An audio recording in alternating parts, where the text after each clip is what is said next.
Hey everyone, welcome to a special episode of Why Should I Trust You?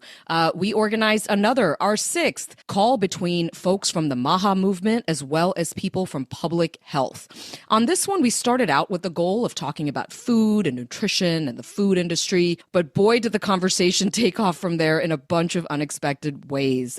Look, we've been wanting to gather these voices together for some time to find out where they see eye to eye, where they differ, and if, and it's always a big if in our divided country these days, if they were all working together, what solutions would they come up with to get America on the road to eating healthier? Let's get started. All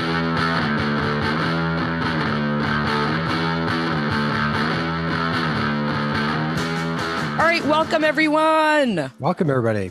Yes.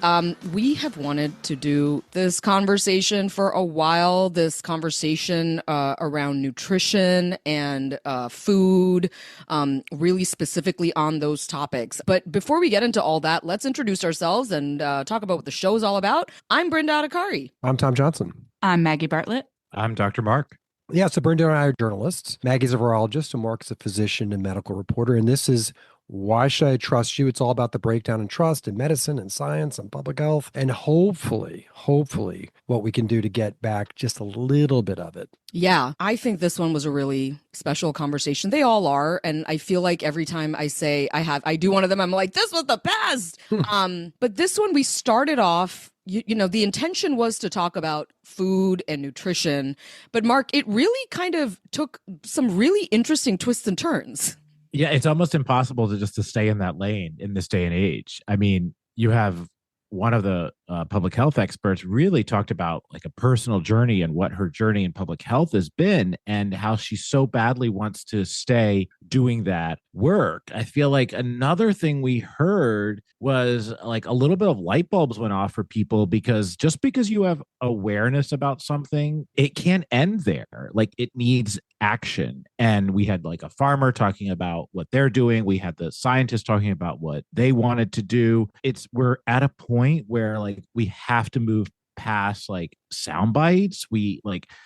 I think we heard that science needs stability. It can't all just be like a political discussion because if science doesn't have stability, then we're really going to be unable to make America healthy. I really like that we started off talking about what happened at CDC last week and was really moved by Maddie sharing her experience and think that the conversations and things that people shared from MAHA all resonated. It was an unacceptable act. And I think it was so inspiring to move with this group of people through that harrowing experience and really come together and say, what are the issues with nutrition?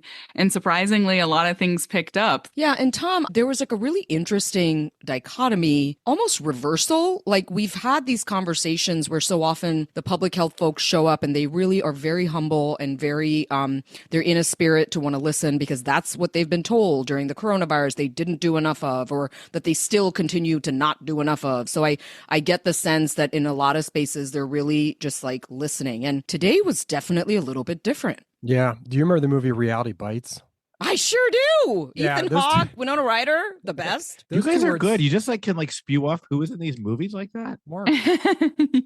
You got to watch some more movies, Mark. Yeah, those two words though were going through my mind every time we were hearing from someone from the MAHA movement. They were humbled by the enormity of the task. You know, they used words like it's turning the Titanic around. There's a political reality here. Incrementalism. Small wins, even if they are performative, are important. Yeah, they were quite open about the divisions between MAHA and MAGA on this conversation. Oh, absolutely. And sort of curious as to why the media is not picking up on that more. So there was just definitely like a different, the energy, the organization, all of those things are there. But the reality of Washington has absolutely kicked in. And I'd be curious what listeners think, if they agree with that assessment. And on the flip side, public health was pissed. They described it as a hurricane. The cuts, they make no sense. They're contradictory to what you are pledging that you want. They were angry about research being cut because it's associated with DEI. So there's just a lot of not tension, but there was a lot that people wanted to get off their chests about kind of where we stand right now, 200 days in to this experiment. you could see this was a different conversation. So. Yeah. So look, we want to get right to this conversation. It was a group of folks who I think one would say is more aligned with the MAHA movement, and a group that is more from the public health side, kind of more institutional nutrition science and things like that, as well as infectious disease, I should say. So let me actually, like we do on all these calls, let me just tell you who was on there. So more kind of aligned with the tenets of MAHA, you've got Elizabeth Frost, who leads the MAHA grassroots in Ohio. She was the former Ohio State Director for the Kennedy campaign. You had Aaron Everett, who's a writer and video essayist at Substack for a Substack called Besides the Revolution. He frequently contributes to House and Habit, which is a major newsletter, and he also volunteered for the Kennedy campaign.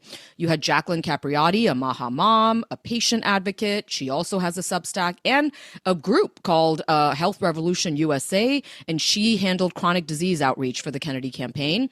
You had Erin Martin, who's the founder and director of Fresh RX Oklahoma and a clinical gerontologist. And I should say that while she is aligned with a lot of the things from the MAHA movement, she has been working on this issue for absolutely decades and has worked with folks from across the aisle on issues of nutrition.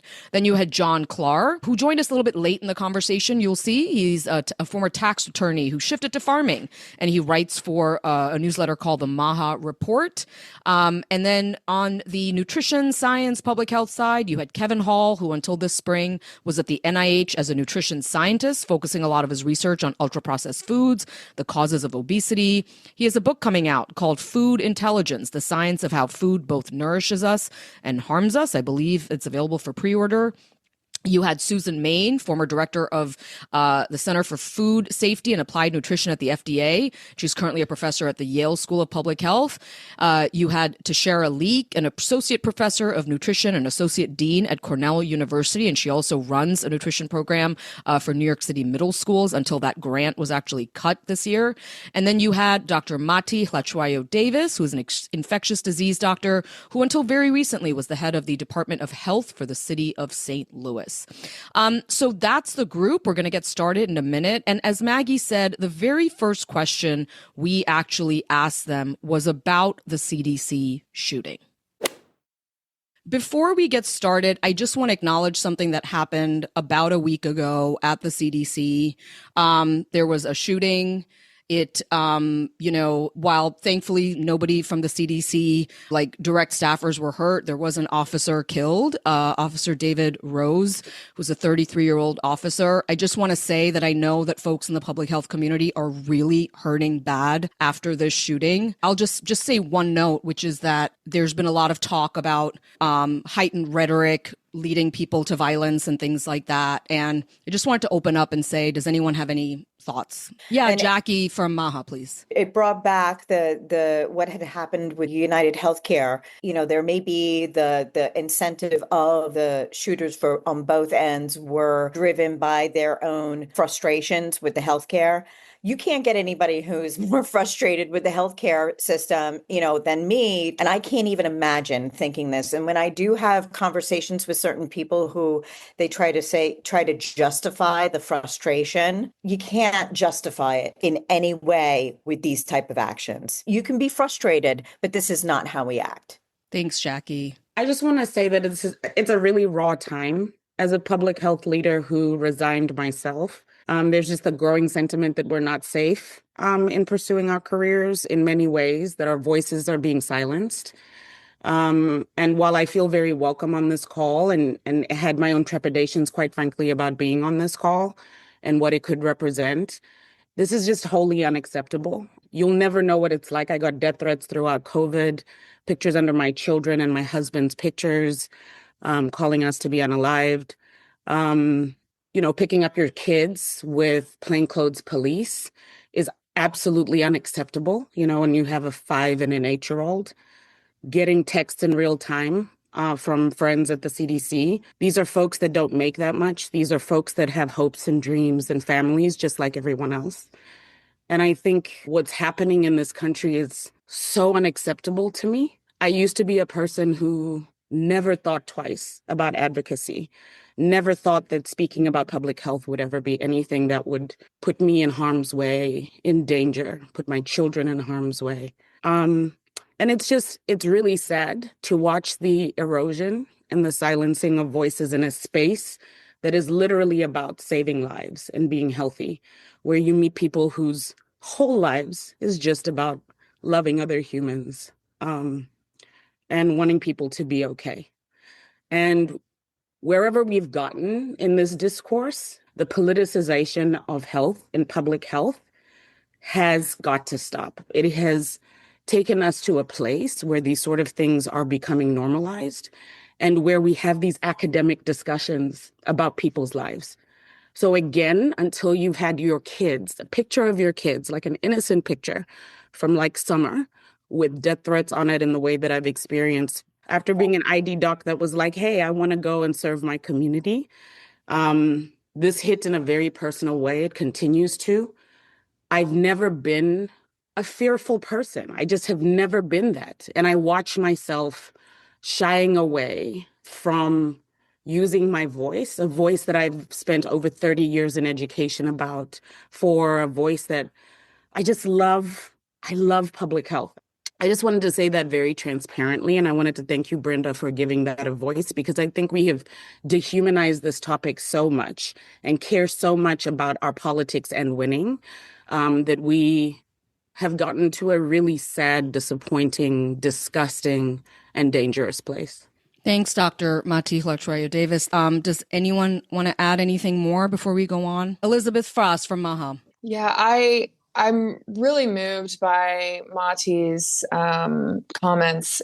It's so important to call this what it is, this was a terrorist attack. It was domestic terrorism on the CDC. And that's something that I think all Americans should be standing together right now to condemn. I think there's really no justification, like Jackie said, no matter how angry, how frustrated, how unheard you feel, to do what was done to those people, because this is something that people aren't going to forget. And I'm so grateful that no one within the CDC was hurt. It's heartbreaking about the officer. I've got a lot of law enforcement in my family that shows up every day to work, not knowing if they're going to be called into a situation like that. But it's traumatic for the folks, not just within the CDC, but within the other government agencies that are under a microscope right now, to think that they could just be sitting in front of their window, working on their computer, replying to emails or reading a report, and everything could change that quickly. So to me, I really feel like this was an act of domestic terrorism. And I think we can all take a stance against that. Thank you, Elizabeth. Aaron Everett, please. I think we've had a lot of discussions over the last however many years. I mean, it's been politics in the 21st century is awful. And I think radicalization happens when people don't feel listened to. And I don't know the motivations behind any of this for anybody, but as our discourse has gotten worse and our inability to speak with one another has gotten worse, can't have civil discourse, can't bring up things that we want to talk about, that's when people get radical. That's not an excuse for them, but that's what you see over and over. You see it in global politics. You see it in national politics. You see it in neighbor-to-neighbor relationships. If somebody can't get along over their fence, and that radicalization is a toxic asset or a toxic piece of our discourse in America, because we don't know how to do this anymore. We don't know how to sit down and say, I'm sorry. I don't know how to say, people just don't even know how to talk with one another any longer. And I think that's really the root of so many things that are wrong in America, is because we can't have these discussions. And so I appreciate this chance to do this, because I don't ever want to see this kind of stuff happen in America. No one's rooting for this. I think it's 21st century politics. It's awful. Thank you, Aaron. Susan Main, please, formerly with the FDA. Thanks, Brenda. Just reacting a little bit, I just want to thank my colleagues for the sentiments that you've all expressed on today's call. And I feel like this podcast is kind of setting the format for how we need to engage in the future going forward. And that's why I agreed to do this podcast. This is my first one with Brenda. But I really think it's so important to have a healthy dialogue around some of these issues and find potential areas of agreement and agree to disagree if we don't, but understand the thinking, the policies behind some of the areas of potential disagreement. But it's just become more clear to me that the only way forward for us is to really have healthy dialogues and have opportunities and platforms for healthy dialogues. And so I hope we can do more of that to really understand where people are coming from and why they think the way they do. And this provides the opportunity to do that. So thank you, Brenda, for providing that platform. Thank you so much, Susan. Aaron Martin from Fresh RX, Oklahoma, please. Yes. And the polarization of policy and public health, like Monty said, has been really devastating. It's really sad that we can't have these conversations. So Brenda, thanks for pulling us together. I don't think killing anyone or violence is the answer. I think it's been really sad that any type of criticism of certain standards of care makes someone into an anti of everything. And the fallacious arguments have been really horrible, that you can't even challenge any part of anything, or you're an anti-vaxxer, or you're this or that. And if we can't have honest dialogues and honest questions, we're going to be running into a lot of trouble. And so I understand the anger of people, but like Jackie said, none of that justifies violence. That's not the answer. And I'm horribly upset that people have been affected that way, that Maudie has been treated the way she has. And I understand the fear of people in public health pertaining to some of these proposed changes. Again, I think there's a lot of basis to health that people really don't understand, and we're really dismissing holistic health has been horribly undervalued. But there has to be a healthy balance of all of these tools, and people have access to them and education about them. And so we have to continue these conversations in a very healthy way and try to have open dialogue, even when we disagree. All right. Thanks very much, Erin. Well, look, thank you. I know it's a sort of emotional way to start, but I really felt like we had to. It was important to me that we acknowledge that. So here's the prompt. The prompt is: the Make America Healthy Again movement has put health and nutrition front and center in a way that has never been seen in this country's history. React to that statement. Jacqueline Capriati from MAHA. I mean, this is like a golden opportunity is what it is. I'm so excited about this. I never thought that this opportunity, that so many spotlights and so many potential microphones and voices could be part of this. And I feel like what you're talking about, and this is a call to arms at this time, and it's a call to arms to all of us. You know, we have to solve this problem. We have to just make our country and our future for our children as healthy as possible, so they can thrive and they can live out their full potential. Okay, very good. Susan, react to that. The MAHA movement has put nutrition front and center in a way that we've never seen in our country's history. So I'd say, Brenda, the public discourse on health and nutrition is probably higher than I have ever seen it before. And that's exciting. As you know, this is something I care deeply about. So that's really exciting. But I also should say that, you know, I've worked in the federal government. I worked at the FDA. I led the Center for Food Safety and Applied Nutrition during the Obama, Trump, and Biden administrations.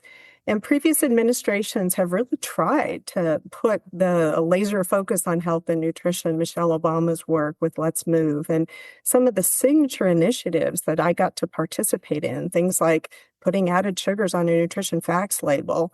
That was so hard because we had so much opposition. So I think what's really changed is now there's bipartisan support for health where there really wasn't that in the past. When we effectively did remove partially hydrogenated oils or trans fats from the U.S. food supply, they were banned when I was at FDA. The amount of opposition we had to that action was unbelievable, including from many members of Congress. So what I think is different now is the bipartisan support across the aisle. Everybody wants to talk about health and nutrition. So I think that is an opportunity that we really didn't experience in my time in the federal government. The Biden administration convened a huge conference, White House conference on hunger, nutrition, and health. But it didn't make headlines. It didn't make a lot of news like the MAHA work is today. So how do we capitalize on all of that energy and enthusiasm and now bring everybody to the table to actually get that kind of impact that others have tried without the kinds of successes I really would like to see? Kevin Hall, formerly with NIH. Yeah, I know. With respect to the idea that this topic of nutrition and metabolic health and diet-related chronic disease has had a grassroots sort of bipartisan movement. I think there's no arguing that. And there's been a lot of, really encouraging discussion and rhetoric around that. And, I experienced from a research side at the NIH for the past, couple decades, a devaluing of that in previous administrations. The NIH had been focused, rightly so, on treatments and cures for various diseases, and not a lot on environmental causes and root causes of disease. And in fact, over that period of time that I was there around the country, they defunded clinical research centers around the country that were doing the kinds of, detailed inpatient metabolic and nutrition research studies that are now only available in a couple of centers around the country. And people wrote eulogies for these metabolic clinical research investigators in major medical journals. Our research center, even after we published the first randomized control trial demonstrating that ultra-processed foods cause people to overconsume calories and gain weight, we were slated for closure. And I had to, rally a lot of support from friends around the country to kind of push back on that. And we actually received cuts to our research back in 2019. And so, I was really encouraged by, this refocusing of health and nutrition on these topics, and was hoping to kind of receive the sort of support as a researcher to kind of expand our research program to get the kinds of answers that Americans deserve about what is causing diet-related chronic disease and what are the mechanisms. And there was a lot of encouraging rhetoric, and I guess my worry is that I don't see a lot of action behind that rhetoric. I see a lot of announcements. I see a lot of discussion, and my worry is that we're going to stop there. And I hope I'm wrong. I desperately hope I'm wrong. But that's been my experience so far. Every opportunity that we've given to try to say, hey, you guys are right in our wheelhouse. We want to take this forward. We just received the opposite. We have not received that support. Maybe it's just me. I don't know. But that's been my experience so far. Well, Aaron Martin, I know you'd wanted to respond, but I wonder if you can also respond to what Kevin just said, that he's worried that these are more kind of announcements and not action. Yeah, I did want to just respond to that as he said that. And I have my concerns too. There's definitely conflicting things, and it's very confusing for the public. I was particularly disappointed at one point that all the headlines were talking about taking certain chemicals out of ice cream. But you had this great soil health event where Kennedy was there and Brooke Rollins and regenerative ag farmers. And of course, that was nowhere to be seen. Luckily, I'm able to see more of what's going on than what makes headlines. Maybe, media is not helping get some of the word out about what's being shared. But I have shared criticism to the MAHA folks about, we're taking bad chemicals out of bad food. How about just funding good food? What a thought. And certainly cutting of certain programs like the local food procurement program was very devastating to our farmers and a food system that we were really getting going. And certainly the USDA funding for produce prescription that I'm a recipient of has been stalled, and these other things. So those are not good things. And I really believe, though, and I am grateful that Kennedy has put this on the map and it's a more mainstream conversation. I think if anything, the signaling that this is an important thing that we all should know about. I believe it helped us pass our Food as Medicine Act in Oklahoma. I heard in committee hearings, well, RFK said it, so let's do this. And I'm like, okay, whatever needs to happen for it to work. And so in that way, that's been very helpful, and that's moved the needle on some of these things that we'll actually be implementing and helping us do this in Oklahoma and beyond in other programs. I do believe that this movement of food and nutrition and healing our lands at the same time is something we can all unify around. And that's something that I've worked on many other social rights activist movements that have been very polarizing. And I have never had as much traction with anything in the path of least resistance as I have with this food as medicine work. And that's what excites me the most about it, is that it's very unifying, that in essence, we all agree on this. Food is this way for us to reconnect to each other. It's a way for us to create community again, which we've so desperately lost.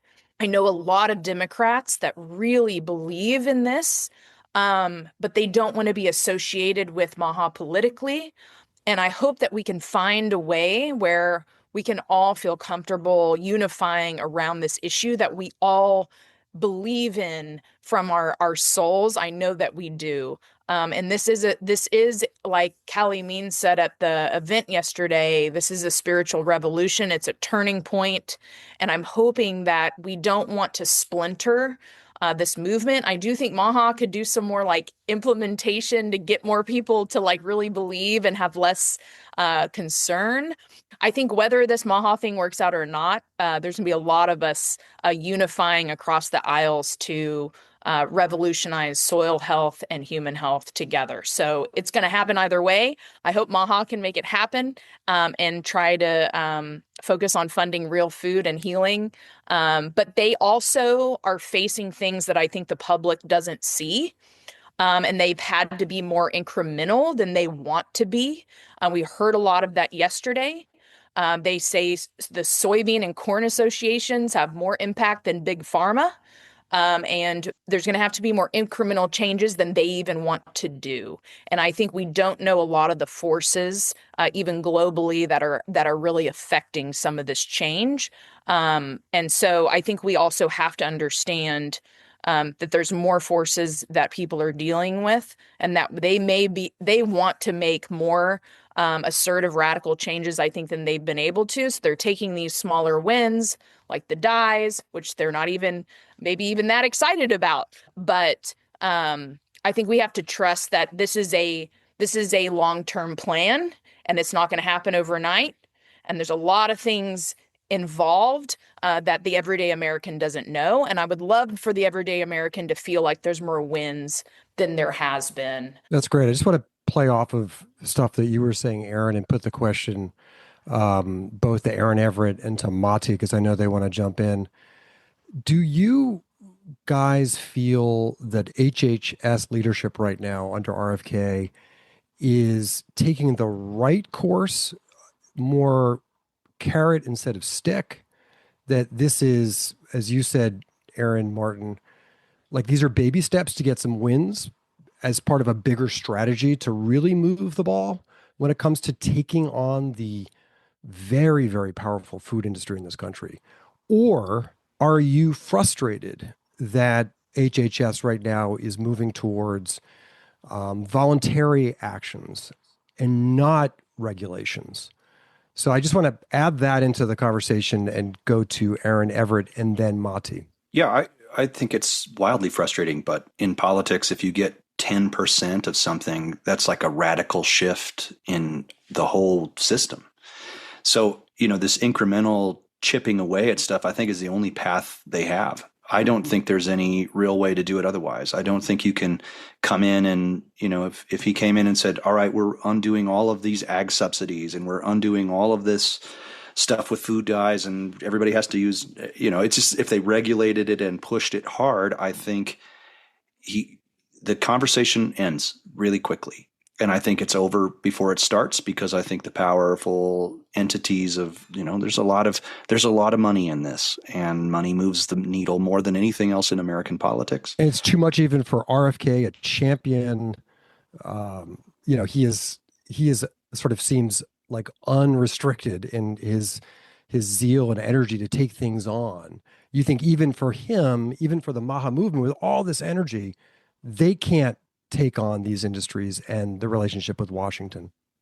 It doesn't appear that way to me. And I think if you look into just how entwined all of that sort of mercantilism in American politics, this sort of, you see it over and over again. It's not just in the food industry, but you see it in the finance industry. You see it in manufacturing. There's this strange relationship that corporations have to have with Washington in order to remain in business or to make the profits that they want. And so I think that's where we are. And we didn't get here, Friday. This is like 100 years worth of a conversion from an agrarian society in the 1700s, 1800s. We moved from that to an industrial society in the late 1800s. And you start to see all of this stuff stack up. And it's been years and years and years in the making. The small family farm is evaporated. It doesn't exist anymore. I mean, they're out there, but they struggle mightily to compete with big ag. And you see influences in relationship to people having seed patents and pesticide patents and all of this stuff that's on top of this over and over again. And I'm not sure it's that simple. I'm not sure it's just one of those things where you can go in and say, okay, tomorrow morning we legislate all of this out of here. You don't have Congress. I mean, it's a very, very bought and paid for institution in politics.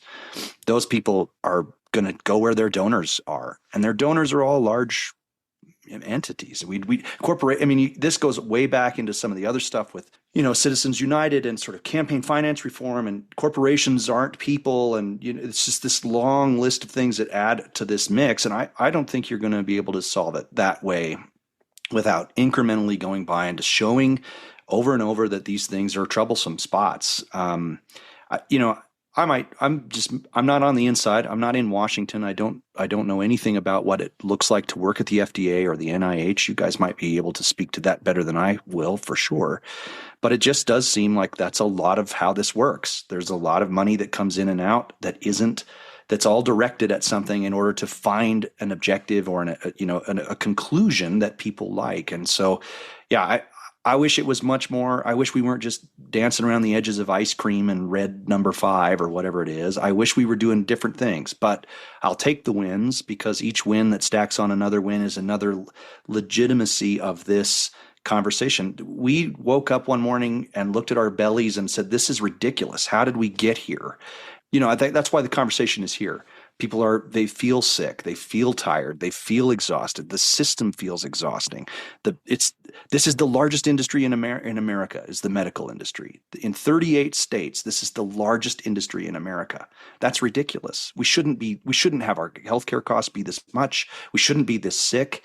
So, I think I wish there were more wins. I wish there were bigger wins, but at this point, I don't know that there's another way around it. Mati, I want to bring you in just a minute, but I do want Susan Main to respond, because she worked at FDA, and some of the stuff that Erin said I think you could help shed some light on that. Susan, and then Mati, please. Yeah, I'm happy to. And I did experience many of the things that you're talking about, is the role of industry lobbying, and the role of Congress, and how that influences what our federal government is able to do. And I think what we're hearing is that, the RFK and others are learning that lobbying is powerful. And just to speak to some of what I experienced, is what tends to happen is certain industries, and the food industry is not one. It's very heterogeneous, and some members of the food industry may be very opposed to certain policies.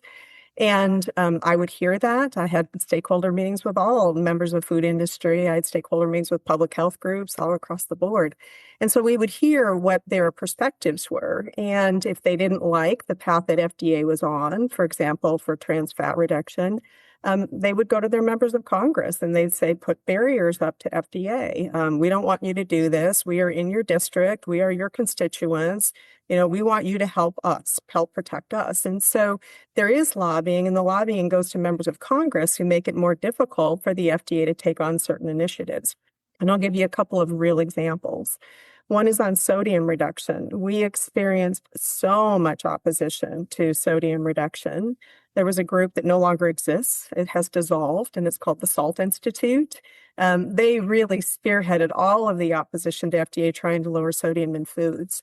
But industry was upset. They didn't want to do that.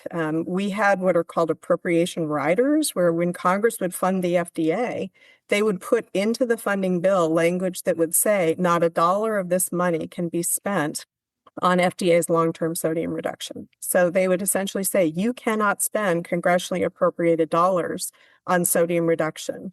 And that's how you can hamstring a federal agency, and then we would get enormous criticism. But I will say there is a path forward, and that is to find a path that works for all sides of the aisle. And it may not be 100% of what you want. Erin, you said you don't get 100% of what you want. Maybe you don't, but the path forward we did on sodium was working voluntarily with industry on sodium reduction targets to level the playing field across the entire food industry. And what we've seen now is about a 12% reduction in sodium based upon the last data that have come in. And that translates into a lot of lives saved. And that was a voluntary policy, which we thought was the best approach. But there's also mandatory policies that can be very effective, like the ban on trans fat. Voluntary would have never worked on that. Voluntary removal of ingredients is extraordinarily challenging because think about companies that send in food from outside of our borders. Are they going to do that? And as soon as the administration goes away, they can add it right back. So it really depends on what the initiative is. But you are right that there are political forces that can hinder federal government from making progress. There are paths forward to try to find at least some of the wins. You may not get 100%. But I'm hoping that some of the experiences I have had could help with MAHA to figure out a path forward on some of these key signature initiatives. And lobbying is going to be higher on some initiatives than others. And so figure out where those opportunities are. And we heard a lot of them here on the call today. Produce prescriptions, food is medicine, getting farmers to be able to put, fruits and vegetables into the schools. Those are not going to receive enormous amounts of political opposition. So why aren't we doing that? There's so many opportunities here. The more challenging ones are obviously environmental contaminants. I'm dismayed that some of the PFAS work that I worked so hard on at the FDA is being rolled back by the current administration. So how are we going to make America healthier again if we've got PFAS in our soil? I know Erin cares about soil, in our water, and in our food. And so, it's a holistic environment. And I think we all need to be working towards all of the levers that we have. Some of them are going to be harder, and maybe not every lever you choose is going to be the hardest one.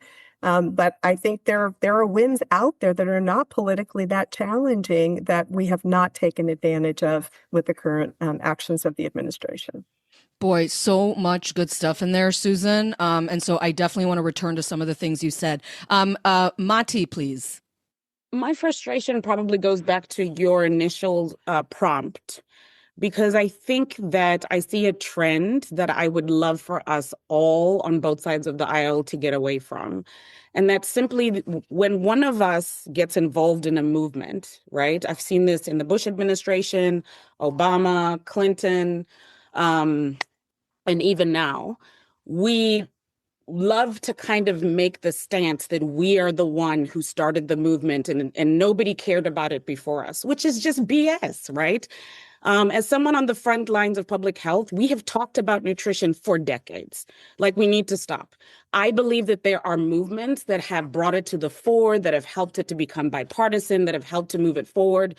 But we're getting dangerously close to trying to own that before us, and I've seen this happen with the last administration, right? But someone as a leader on the front line of public health who implemented nutrition program for the last however many years, to kind of try to give any one movement a stake in being the guy is crazy. It's ridiculous, right? I think what tends to happen is we find someone that we resonate with who cares about something that we prioritize. We maybe get involved. We see, and like Erin said, she gets to be behind the scenes and things that aren't talked about in the press. And maybe you weren't in that position 10 years ago, so you couldn't be as passionate about what they were doing. But I have heard at panels copy and paste of what Erin said about incremental change and the need for, long-term solutions and understanding that 5 years ago and 10 years ago in administrations that were markedly different, right? So I find a more productive line of conversation from doers, right? Because we can all sit and talk about like our movements and what we're doing. I think MAHA is doing an amazing job of putting this on the map, but I also don't think MAHA is the originator of caring about nutrition, because I've been implementing nutrition programs for years and years and years, right? Like that's actually an offensive thing to say to people on the front lines, right? I do think one of the things that causes concern for me is to say we care about this and then to dismantle programs in real time. I'll never forget where I was when a food program to feed old people and young people fresh fruit, the things that I've heard everybody, and I think we all agree that this is important, just dismantled one day. And like, you have to call someone and say, we can't feed you tomorrow. This was in partnership with the YMCA and local schools, all because the word COVID was in one of these grants and nobody did the due diligence to look at what programs were being shut down and what weren't because they were triggered by a word. I find that horribly irresponsible.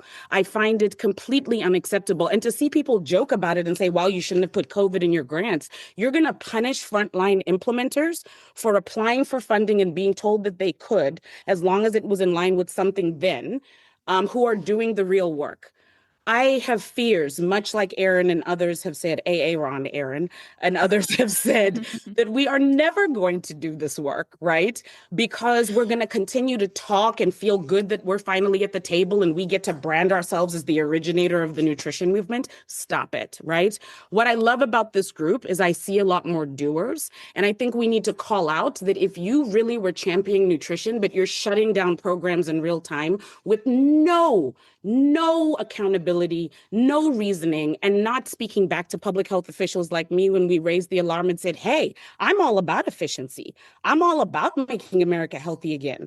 But can you explain to me how taking away food from old people, diabetics, and kids at the YMCA who are giving fresh food after being able to fund urban farmers, how is that contrary to that goal? Can you explain that to us? Can you give us some time to have some discourse about how to do that responsibly? No. So I call BS. I have a hard time hearing about a movement that values these things, but quite frankly, I saw a lot of people sort of laughing and being dismissive about those programs being shut down in real time, right?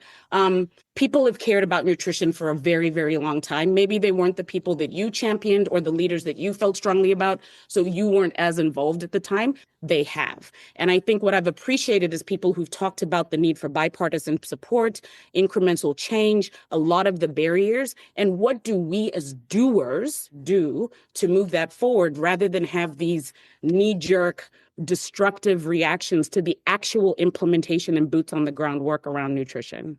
Thanks, Mati. Aaron Everett, do you want to respond to that? Yeah, just super quickly. I'd like to say something to that degree. That what that seems to speak to me of is this sort of idea that you can top-down manage things in local communities, and I'm so opposed to that.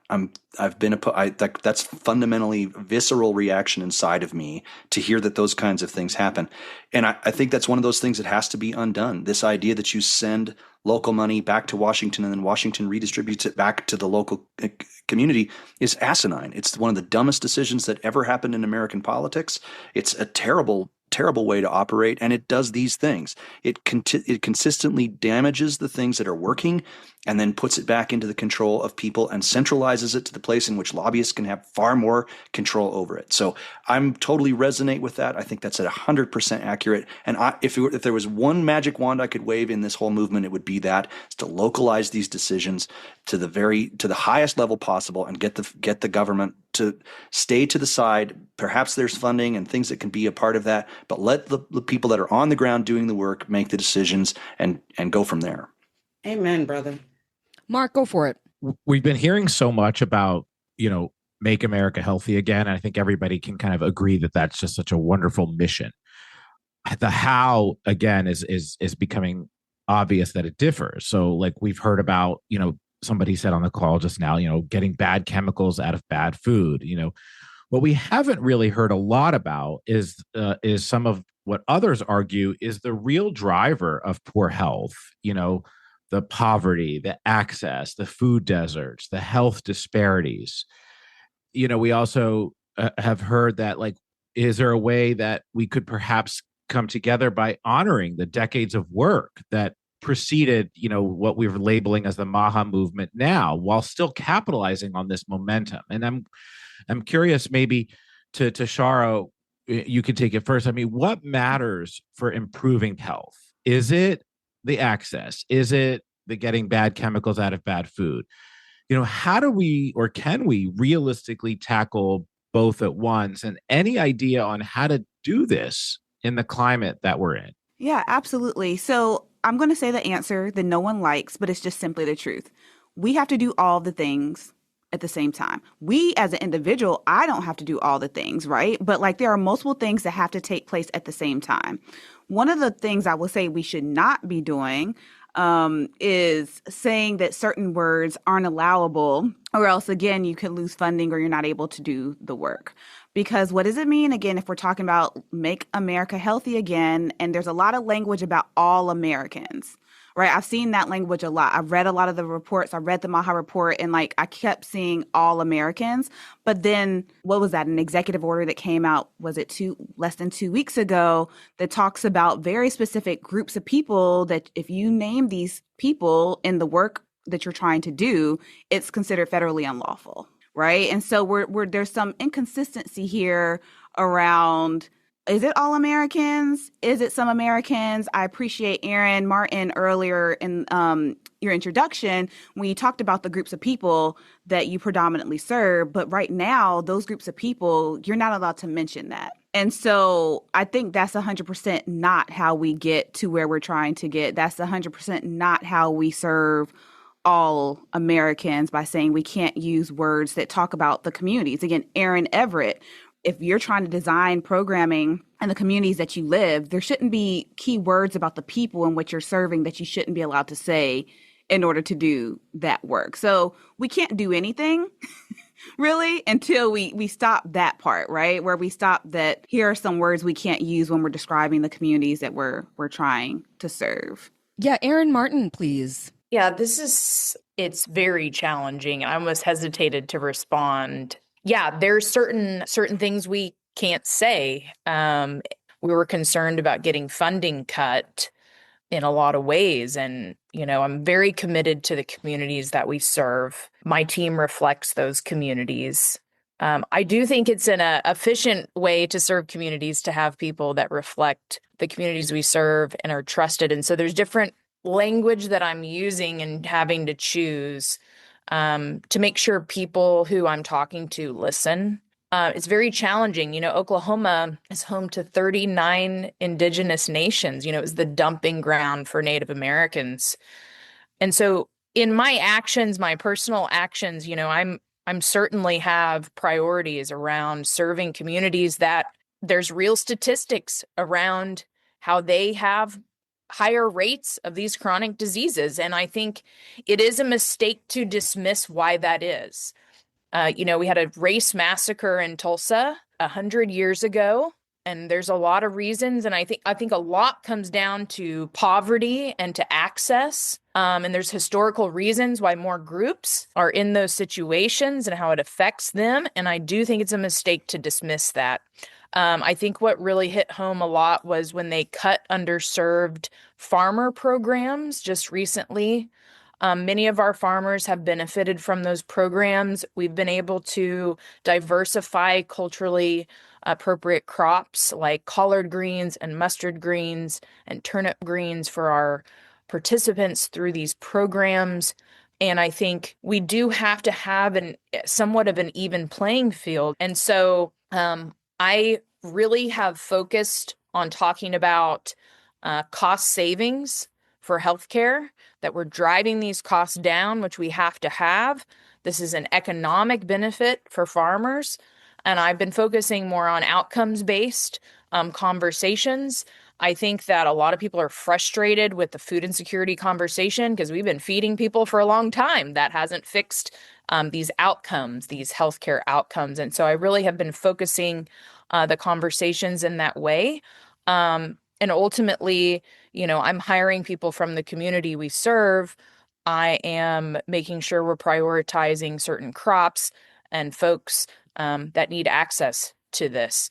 And so, yeah, it's a very delicate dance, but these communities are priority. Indigenous people, 50% of Native Americans born after the year 2000 will have diabetes. And a lot of it stems from commodity boxes and how we've poisoned people. We just have. And it even affects wealthy white people as well. They think they're getting good food, organic at Whole Foods. They have certainly better outcomes in a lot of ways and better access and money, and that helps a lot. But we're all being duped, actually. And so, yeah, I try to balance that as best I can, but I've had to really tailor my conversations in a way that people can hear them.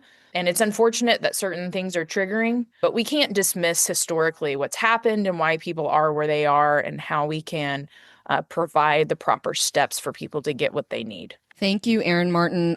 Mati Davis, I know you wanted to say something in response. Yeah, I really appreciate the question, Mark, and the responses from Tashera and Erin. I want to say very simplistically that I don't respect human beings on any part of any aisle who support any leadership that would say, I care about all Americans, but we're going to villainize these people at this time. And then say, well, the work I'm doing is good, so I'm going to put my blinders on and focus on this work and either make excuses for it or not call it out.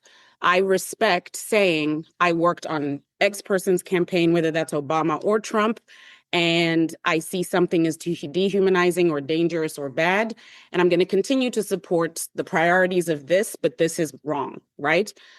DEI has become such a triggering word that it can mean for some that you should not be able to get a job just by the color of your skin, but it can mean for others calling me a DEI hire, as I've been called hundreds and hundreds of times since this sentiment has started, and to say that I'm not qualified, to assume that I've only been in my positions because of that, and to discount the measurable impact I've made in St. Louis under my leadership, which is fact. It's not debatable, right? It can also mean what Tashara is saying, right? That you want me to serve all Americans, but you're telling me I cannot even put these words and these people in. I don't respect that. I don't care who's doing it, right? As someone who would always call out the people that I worked under, the leadership that represented my values, I would hope that there are legions of people who are willing to do that at this time because it's unacceptable.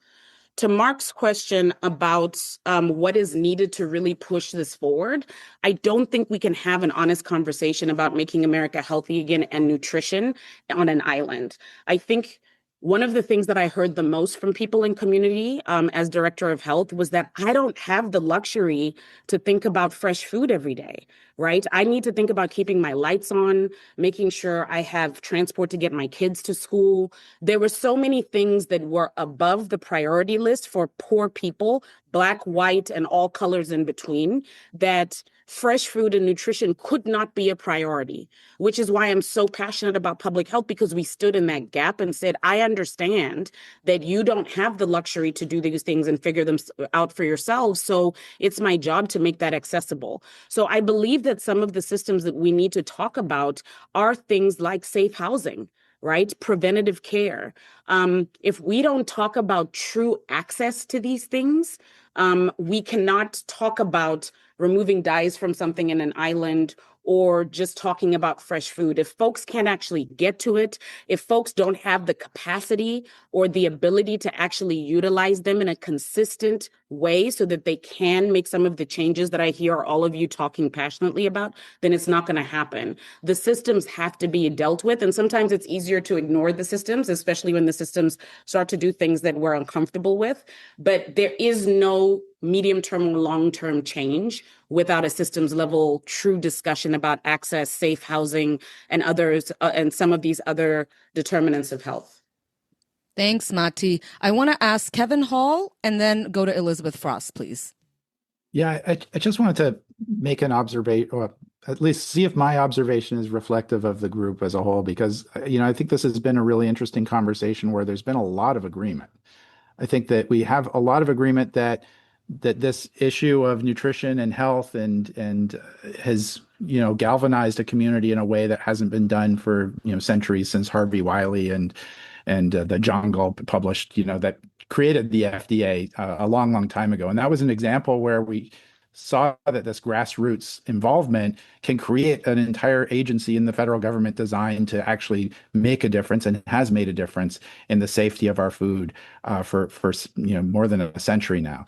I also think it's really interesting that we see, at least it seems like, some agreement that these wins that are being at least portrayed in the media as being MAHA wins are somewhat underwhelming, and might be, and we've heard some excuses about why that's the case, right? Why there's these political difficulties in getting things done, and while we're relying on sort of voluntary measures by the food industry as opposed to introducing new regulations, and why the difficulties are involved in that.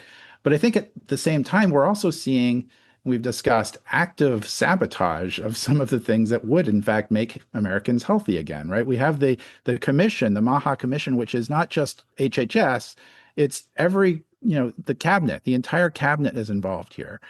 And to address those things, we've actually seen, cutting of funding for the kinds of research that we were doing to better understand the food system, cutting of funding for these practical programs to deliver fresh fruits and vegetables from local farmers to communities that are underserved, cutting for education to lower income communities on how to actually design affordable diets, cutting of regulations that prevent, high levels of pesticide use and heavy metals in our environment that are going to eventually make their way into the food supply, including the PFAS that Susan was mentioning.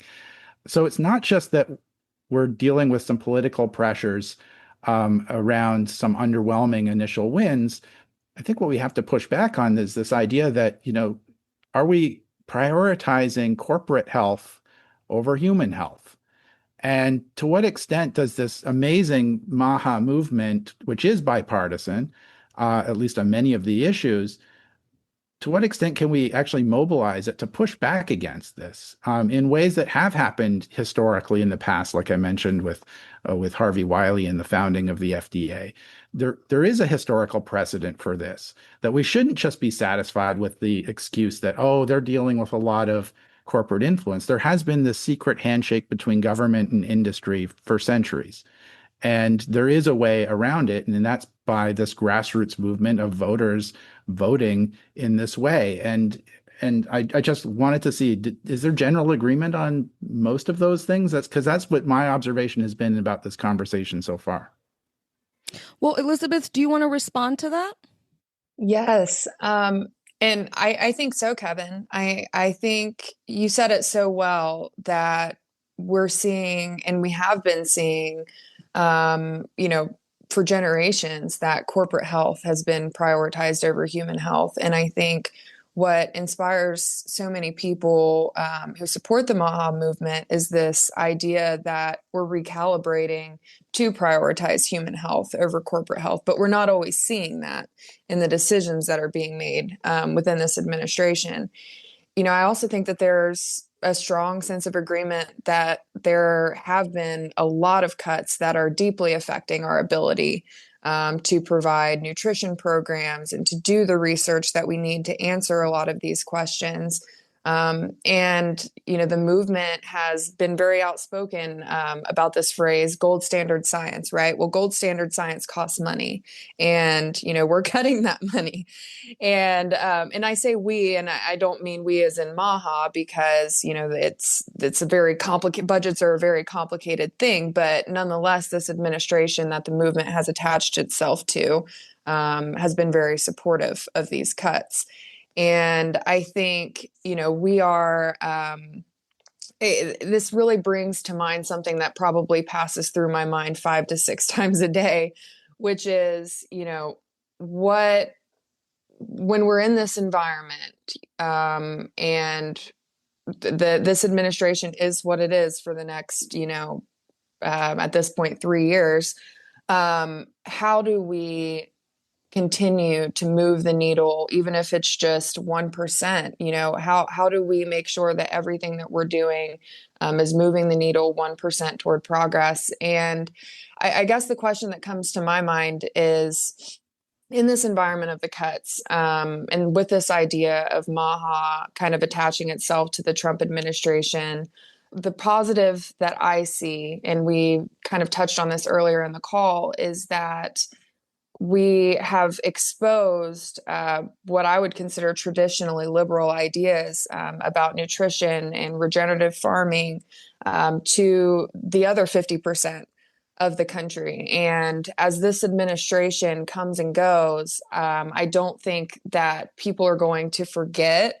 the awareness. I don't think you can take that awareness away from these people. Growing up in rural Appalachia in Southern Ohio, I definitely heard a lot in the grocery store growing up that organic food was just a money grab. It was just another way to price something higher. And it's sad that a lot of people have lived in that silo. And I think it was nutrition was politicized before already in many ways. And now we've exposed, I think, the other 50% of the country to this. And I don't want to give, the MAHA movement full credit for that, because I think that there's just been an interest, grassroots interest in the public. As Aaron said earlier, we woke up one day and looked at our bellies and we're like, how did we get here?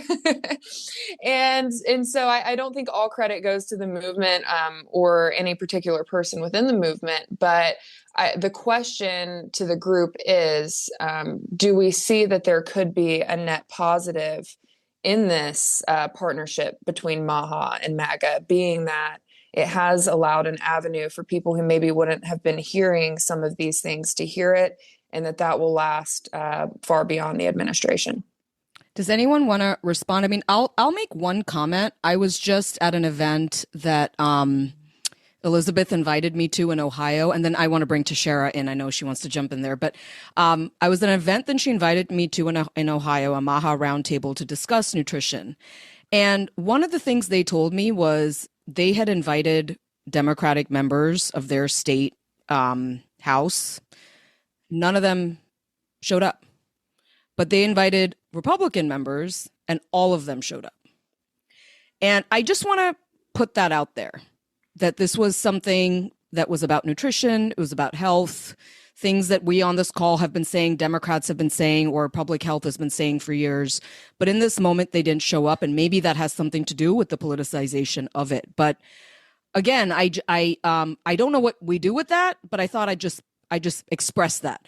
Tashara Leak, please. So thank you so much, Elizabeth, for your comments. So I agree in that awareness, this campaign has brought a lot of awareness.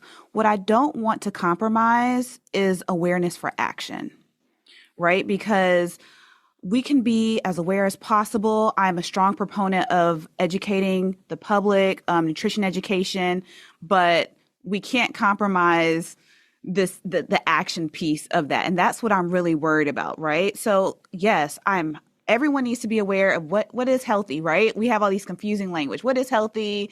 What is a whole grain? But then again, the action that came was, let's cut SNAP Ed, right? Let's cut a federally funded program that educates it's available in every single state, right, to inform people of what is healthy. And I think it's not even just nutrition education with SNAP Ed, right? We don't also talk about SNAP Ed and its role in like emergency response. SNAP Ed was heavily involved in Flint, Michigan, whenever they were dealing and continue to deal with like the lead crisis. We're in hurricane season. The role of SNAP Ed when we talk about what happens when your electricity goes out and food safety and how to function, right? And so, again, I will continue to applaud this MAHA. I don't even know if I should say MAHA or if it's this administration around awareness that like nutrition is a thing and health is a thing and we should be paying attention to that. But where is the action? Because the actions aren't in alignment with the goals that are being set forward. Thank you, Tashara. I want to bring in John Klar. And thank you so much for joining. John, you were on another podcast and now you just wrapped that and you're joining us here.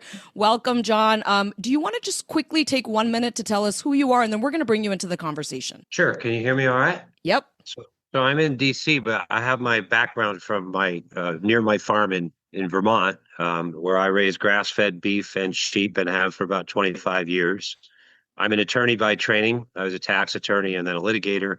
And then I got sick. So I took up farming because I needed healthier food and I needed exercise. So it really wasn't a planned transition. And I am part of the MAHA revolution. I am one of the conservative elements of what's really mostly Democrat walkaways in the people I work with, which to me is exhilarating because we are all about policies and we don't really care about blue versus red. And that may sound idealistic, but maybe it is, because if we can't come together around improving our food supplies, then we're in trouble. I heard your comments about what happened in Ohio. That's very interesting to me because I'm a walkaway. All right. I voted for Barack Obama twice. I dare confess it. You know, some conservatives criticize me for that. There are many of us that are that have shifted, and it shouldn't matter when it comes to providing healthier food to people. And what's been interesting to me is that because I now, wear a red hat, make America healthy again, red hat, that somehow traditionally organic food, liberal oriented organizations eschew or distance themselves from me, even though I am advocating for the exact same policies. So my book that I put out a couple of years ago with Chelsea Green Publishing, which is, I don't know if you can see it here, it's called Small Farm Republic. And what it counseled was, not that I want to fight with people on the left about global warming. I want to point out that to the extent the globe is warming, that conservatives could lead on that issue by supporting regenerative and local agriculture. And that shouldn't be something that divides us. A lot of Democrats, they don't want anything to do with that name MAHA. Oh gosh, they can't be part of MAHA. MAHA is evil. There's this sort of oversimplification. And then on the right, I have conservatives who want to bring about pesticide manufacturer liability shields, right? Immunity from prosecution. And they want the MAHA label. They want the MAHA politics, but they don't want the MAHA policies. So it's time to bring our politics and our policies together. And I will just state, I'm not here to lecture liberals about anything other than I want healthy food. I want to support small farms. I don't want to be having everybody be sick with diabetes and these illnesses and these food toxins that I've spent decades learning about. But my job is to try to get the log out of conservatives' eyes. So that's really how I perceive my role, is to try to go after more of the Republicans and say, look, do you want to win seats again? Then you have to deliver on MAHA. You can't just parade around and say so. You have to actually and I heard SNAP Ed, I'm working on the SNAP program right now with states. I absolutely support bringing in more SNAP Ed. That was one of the big, that's one of the big important areas for SNAP recipients, is to help them understand what whole foods are and how to prepare foods. So can I say that as a conservative? Yeah, I'm going to say that as a conservative, because I don't think it really matters, these political labels, when we focus in on policies that should unite people. So I hope that's not too lengthy of a spiel. No, and on that SNAP Ed note, maybe Tashara, and if that's work that you're, doing in Washington and you're meeting with folks there, maybe Tashara, I can see if there's any added value to the two of you speaking about some of the stuff that Tashara has worked on before, but we can talk offline about that. Tom, go for it. Yeah, John, I just want to kind of raise like a sort of a political question for you, because you were talking about some presidential political choices that you've made in the past. And we've discussed here about sort of the opportunities of MAHA merging with MAGA, with the Trump administration, and some of the constraints. I'm wondering if you feel at the end of the day that in order to really bring about the changes that are needed, whether it's in food, agriculture, environment, that ultimately Robert F. Kennedy Jr. needs to be the president of the United States. Oh, that's an interesting question. You know, as an attorney, I try not to set myself a bigger hurdle than I need to surmount when I'm in front of a judge. And so you've just taken a big chunk. I have no idea whether that's his aspiration. I guess I really haven't thought that far down the road. But also, you know, he's highly controversial. I got an Uber when I arrived in DC on Monday, and I was explaining how I'm working on food policy and supporting small farms to the woman I was sharing the ride with, because I'm a farmer and I try to save every nickel I can. And the driver, he says to me, "Well, do you know Kennedy has a worm in his brain?" And I said, I really haven't followed that. Is it still in there? Or you say, "Oh yeah, he still has a worm in his brain." And I said, well, maybe we all need a worm in our brain if it means cleaning up pesticides and food dyes. You see, Kennedy, kind of like Trump, has become such a lightning rod figure that makes it. But guess what? I don't want to argue with the cab driver about vaccines, right? Because that's a higher hurdle than if we could deliver on these policies, and if Americans built trust in Bobby Kennedy over time, that he wasn't trying to kill everybody and eliminate all vaccines and put worms in everybody's brains. In other words, if we could deliver on better SNAP benefits, on better policies for farmers, pesticide accountability instead of liability. The two parties got us here, and the two parties have to get together to counter a deep, big farm state, if not a big pharma. All right, big ag is our enemy. It wants us divided over blue, red, black, white, rich, poor, etc. And so in answer to your question, I think sometimes you can have good ideas that are eclipsed by the controversy surrounding the personality of a figure. So I think it remains to be seen whether I would support that. I was a Kennedy fan early on, which put me in an awkward place as a conservative. And on August 23rd of last year, when he stepped across the aisle, he made it easy. So people on the Democrat side, for instance, that liked Bobby Kennedy would not have wanted to vote for him if it meant they diluted their vote and put Orange Man back in. And people who were conservatives did not want to vote for Bobby Kennedy, even if they liked what he was saying or saw him as a moderate, if they thought that was going to put Kamala Harris in. You see where I'm going. And so I think it remains to be seen whether MAHA as a movement, and not just as a movement at the federal legislative level, but at the grassroots level, at this level, where polls are showing more Americans, particularly Gen Z, are looking at their lifestyle choices. They want more protein. They want better treated animals without hormones. If they don't want to have all the health problems that come with food toxins. It's MAHA is winning, and it's colorblind in the sense of it's red, blue blind as far as how many young people are being impacted. Who cares? So I guess it remains to be seen whether Bobby chooses to. But if Bobby could win the American people over with policies instead of platitudes, then maybe he would be a viable candidate. Thanks, John. Does anyone else want to jump in on that question of whether does Kennedy need to be president in order to actually get any of this stuff done? Aaron Everett. I was going to say there's part of all of this conversation seems to revolve around some of those questions about, is it the leadership? Is it the person? Is it the president? Is it the Congress? Who is it that actually makes these things go? I'm not sure.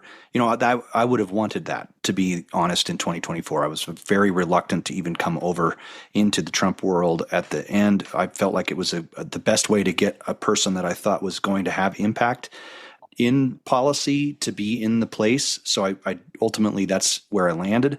But having gone through that campaign and watching all iterations of it, from Democrat transition to independent, transition to Trump, I'm not sure that I would be able to say that he's, as John suggests, he's a very controversial figure.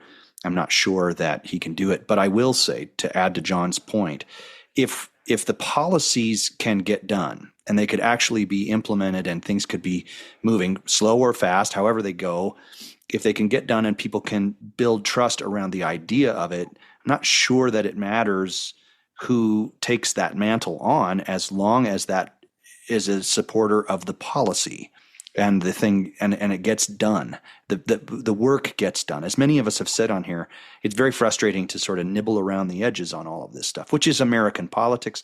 We don't talk about what real tax reform would be. We talk about capital gains cuts, which means nothing to anybody on this call.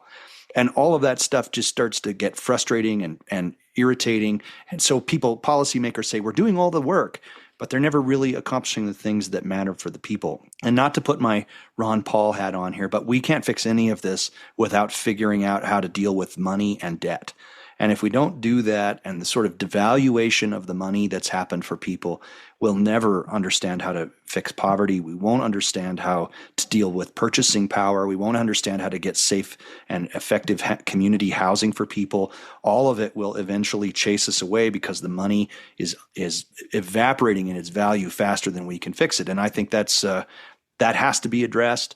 That has to be one of the things that, as a part of the policy, we have to understand: how do we get to a place in which we can move away from this sort of endless amount of debt? To think that we're $37 trillion in debt and our people still feel like there's nothing for them in that debt is a really terrible and awful place to live. Thanks, Aaron. Mati Davis, please. Here, Aaron. The reason why I would be against RFK for a leadership position is honestly why I'm against him having the current position he has, is because while I see him as a really positive voice for MAHA, for healthy food, for preventative care, that does not a leader of public health make. I think it would be equally as ludicrous for me to have great ideas about small farming and then have some sort of ability to come over and take over what John does. John is an expert at what he does. He has both education and real life experience in what he does. And so while I believe that my voice has value at any table and that my opinions should be valued, I don't think that my voice carries more weight in that specific field than John's, right? And so that's a simplistic way of getting my point across, but I have no issue with RFK. I don't, as you've heard me say time and time again on this call and the call before, I don't believe in the politicization of public health.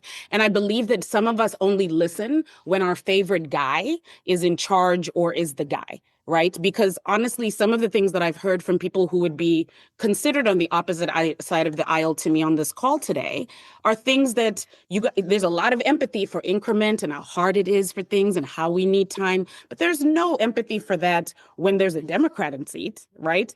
Then we're just not doing the job and they're horrible leaders and we need more effective leaders. So again, I just have more respect for folks who can come to the table and have really nuanced but specific conversations about action-based steps forward.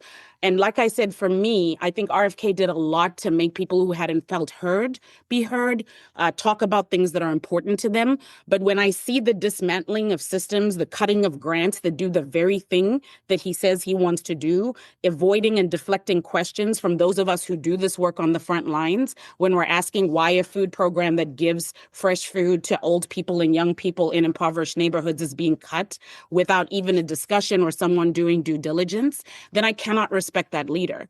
I need leaders in place who don't just have great opinions and are passionate about a topic, but who actually have the expertise in how to implement that, how to evaluate that, how to make thoughtful cuts, how to make thoughtful new programs. And that's just not what is happening. There's a big disconnect between the man and these amazing things that he has brought forward and has brought people who may not have felt heard before, or like the things that they care about prioritized, and what is happening in real time to real programs and real people who do this work and have done this work for a while, right?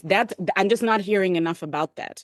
And so for me, I am happy for him to continue to be a voice, a leader, write books, champion causes, give talks, but that doesn't translate into running a system that you have no experience running. That is the only issue I have with him or MAGA or wherever we want to place that bucket, right? And I've seen it done on the other end of the aisle. I had no respect for Democrats who were put in seats because it was a favor to their, to the guy in power then. And they were disruptive to the work on the ground. But to ignore what public health leaders are telling you because you have supported a person is something that is becoming increasingly uncomfortable for me specifically. Like, let's address that. How do we support the guy, but also say that it is absolutely unacceptable to dismantle the very systems and programs that are supposed to be making people healthy again? I want to make America healthy again. I agree with that. That's not what's happening on the ground, though. Well, look, on that point, and I want to bring Aaron Martin in because we've had this conversation before, Elizabeth, and you all have expressed a lot of sympathy for the cuts, that this was not like the way Doge handled it was not something you all agreed with. And clearly there is a fissure here, that's a word, right? Between MAHA and MAGA. It's just very clear. And, I wanted to see, Aaron Martin, you wanted to talk about something, but can I ask you to address just what Mati's saying there, that, about whether Kennedy is able to do all of these things while overseeing a really large scale dismantling of the public health infrastructure? Brenda, could I jump in really quick? Yes, Elizabeth Frost, please. I just wanted to comment on what you were saying about the fissure, and I worry that it's not apparent to everyone. I think it's apparent to people who know a lot of folks in MAHA and have had, deep, nuanced conversations with folks in MAHA, but it's not what I see whenever I'm reading, the media, or if I'm just kind of, trying to follow along from, outside of the conversations that I'm having with people in the movement. I do feel like there is this perception that, this MAHA-MAGA partnership has kind of bled the two movements together. And I think in some ways, there are folks who, were very excited about this partnership. And as John said, there are a lot of folks who were very not happy about the partnership. And a lot of folks that, maybe supported Kennedy during his campaign and support, the ethos of MAHA, but they can't bring themselves to support it while it's in collaboration with the Trump administration. And, internally, I do hear a lot of, internal auditing and accountability from people within the movement to say, I don't like that, and to speak out publicly sometimes, if not just, internally. But even those public moments often don't get the same level of attention and broadcast as I think a lot of the times where we see that the movement is maybe bleeding together, or the times that Kennedy, doesn't speak out against something that the Trump administration does. But I think the movement is a lot more than just the leadership or who's in charge at HHS. This movement is the work that is being done at the grassroots level. Aaron with Fresh RX in Oklahoma, we're working on a project in Ohio with a couple representatives to essentially try to find an environmentally friendly option to replace a factory that's going out. It's a lot bigger, and there's a lot more happening, but it's like an iceberg where I think we only get a very just the tip in the media of what's happening. But there is a lot of internal auditing that happens within. I just worry that that's not apparent to everyone. So sorry to steal the spotlight, Aaron, but I just wanted to make that point. There's so many threads here, and I want to try to tie them together. So this is Aaron Martin, everyone, from Fresh RX. Thanks, Brenda. I appreciate Mati. I think you said earlier something about, I like that people are actually executing things. I think the question was, in Oklahoma, we didn't actually need this food as medicine bill for insurance to start paying for this. Certainly, government could do a great job or bad job at incentivizing certain behaviors. We certainly have a lot of perverse incentives. So I think government can play a role. Ultimately, I think consumers are going to drive this, young people asking where their food is coming from, that really the free market in a lot of ways can drive a lot of this, whether Bobby's in the right position or if he should be president. I don't feel prepared to answer that question. Do I think he could have this impact without having a position? Absolutely. Do I think Dr. Martin Luther King was not a politician, and he had the reign to make a lot of difference by working with politicians and leaders. But I saw a lot of his ability to make differences was he was not confined to a role. And so I think that that can happen. I think that we have truly around our program, we've created community. I think it's ultimately grassroots. I think some of the problems too is we talked about grant money being cut. Problem is we should figure out a way to make this fully integrated into healthcare, because grants are not sustainable, and we need sustainable solutions that are fully integrated. It doesn't mean grants are great to kind of try something and integrate those things. But that's really what my work is saying, I don't want to be vulnerable to those grant cuts. We are saving the healthcare system millions and millions of dollars. We have a right to be a standard of healthcare. And how could we make sure that in any administration, we will not be vulnerable to being cut? I think that's the ultimate goal. And I think communities, grassroots, and what we can accomplish there, and what the vast amount of people can demand, the markets respond to that. They really do. And I think we have a lot of power. The power's in the people ultimately. I think we can get lost in like policy, and I get tired of all these events, and I'm like, let's just execute something, because I'm such an executing type person. Although there's value in some of that leadership and signaling from the government and incentives. But I think we have the power, and I think let's be conscious of getting distracted by some of those things, and let's just keep implementing. Mark. Yeah, I think I want to just take a second to do a little poll or a quiz. When, we all came to this table today to talk about nutrition and how do we make America healthy. I want to maybe just have everybody just give us a phrase. After you've heard everything today, what does the future look like? What goes through your mind when you think about, your work ahead? Are you motivated? Are you frustrated? Are you distracted? Give me a phrase that can kind of sum up how you're going to move forward. Let's start with Susan. All right. Thank you, Mark. I think, take home message from the conversation is it's all about the policies and not the politics. And so I really care about the policies, and I'm hearing the importance of not just the human health, but also the environmental health. We've heard about the importance of soil and our environment, and policies that consider the environment are relevant for human health. And one thing I think that's been missing from the MAHA discourse is that whole thinking about one health, the health of humans, the health of animals, and the health of the environment. So we're hearing a lot of discussion about humans, but not the rest of it. And so I think integrating those policies, focusing on the policies, not the politics, is the kind of path forward that I'm interested in working on. Kevin, a phrase from you? Yeah, I think that, again, from a scientist's perspective, there's a lot that we can be doing on the ground to kind of improve the health and nutrition of Americans, but there's also a lot of questions that we don't have answers to, that we need to actually invest in the science to do those things. I mean, we talk about regenerative agriculture, which is a hugely important point in relation to what Susan and Aaron were saying, and John.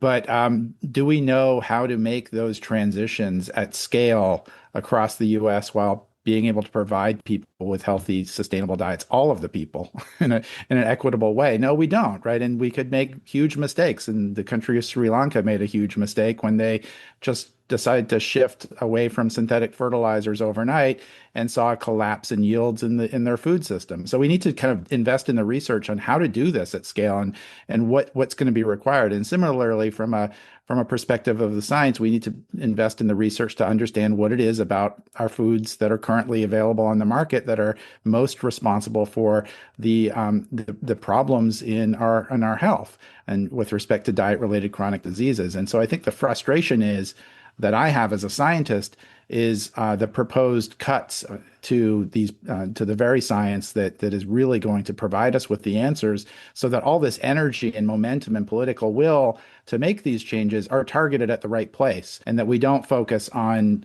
what are, in my view so far, disappointing quote unquote wins of MAHA about removing food dyes, which, sure, that's great. That's the first thing to do maybe. But is it really going to move the needle on public health and diet-related chronic disease in the way that we hope, in the way that we should be targeting? And I have my doubts about that. And so, and I think science is our best path forward. Science shouldn't be politicized, and it's our way of a systematic way of getting at the truth, which I think everybody on this call believes there really is something out there called the truth. It's not just propaganda and a political thing. And if we have that best method in getting to the truth, which is science, then we need to invest in that. And sure, we can repurpose some things and reshuffle what our priorities are, but a 40% cut to the NIH budget and a huge cut to USDA budget for this kind of research is not the path forward, in my view. Jackie, you've heard so much. I'm looking for a phrase. What's going through your mind right now as you put all of this together? Well, I've been very patient for a very long time in general, for over a decade for my children's health, to really make, as I mentioned at the beginning, my goal is to improve the quality of their life, which I've been able to do with their medical teams.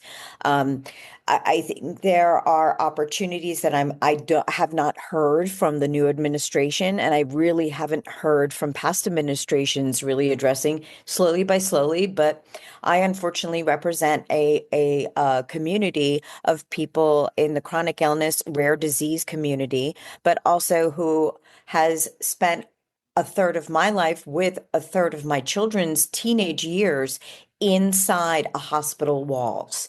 My son lived there literally with me for 6 weeks, 2 months, 3 months at a time, with chronic pancreatitis, with, lung infections, my daughter as well. And the nutrition that is in the hospital. So you're talking about the vulnerable community that really need to be addressed. There's no more vulnerable community than individuals who are ill inside a hospital trying to heal. And then also a group of people who this is chronic for them, that we've always called ourselves the frequent flyer club at Club Med, because we got to throw some humor into that, right?